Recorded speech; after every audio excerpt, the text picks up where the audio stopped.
Friends, today my house Chinese food. Okay, rice, Chinese food. మా పాప chicken తినదు, అందుకని చైనీస్ ఫుడ్లో చికెన్ వేయను. ఓన్లీ ఎగ్, వెజిటేబుల్, ఓకే అన్నీ వేసి సోయా సాస్ వేసాను. మా సార్ కూతురికి సోయా సాస్ అంటే చాలా ఇష్టం, అందుకని చైనీస్ ఫుడ్లో సోయా సాస్ వేసాను. చూడండి, ఓకే. ఆయిల్ తక్కువ వేయాలి, ఆయిల్ ఎక్కువగా వాడకూడదు.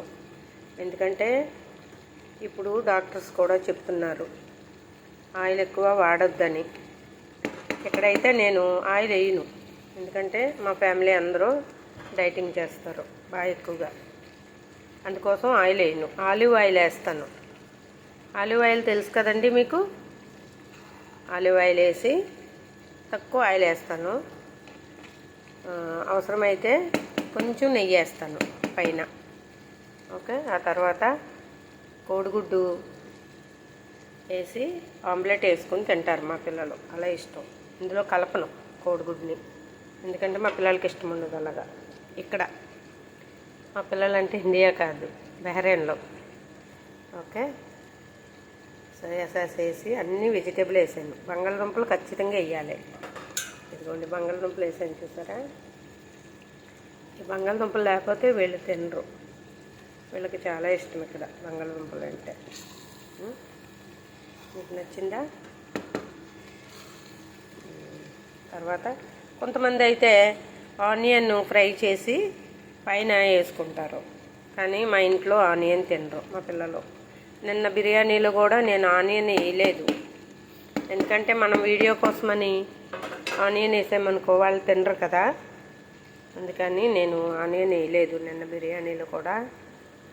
సారీ ఫ్రెండ్స్, ఏమనుకోవద్దు, ఎందుకంటే అది వైట్ రైస్లా కనిపించింది కదా, ఏమనుకోవద్దు, ఎందుకంటే వాళ్ళు తినరని నేను వేయలేదు. సరే, మరి ఈరోజు చైనీస్ ఫుడ్ ఎలా ఉంది? మీకు నచ్చిందా? మీకు నచ్చితే చాలా ఈజీ అన్నమాట ఇది.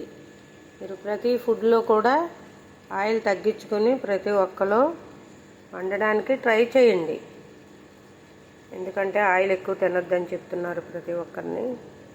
హార్ట్కి ప్రాబ్లం అని. ఈ కరోనా వచ్చిన తర్వాత చాలా ప్రాబ్లమ్స్లో మనం ఇబ్బందులు పడ్డాం ఈ ఆయిల్ వల్ల.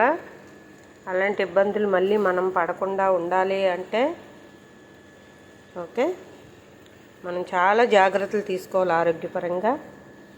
Thank you so much.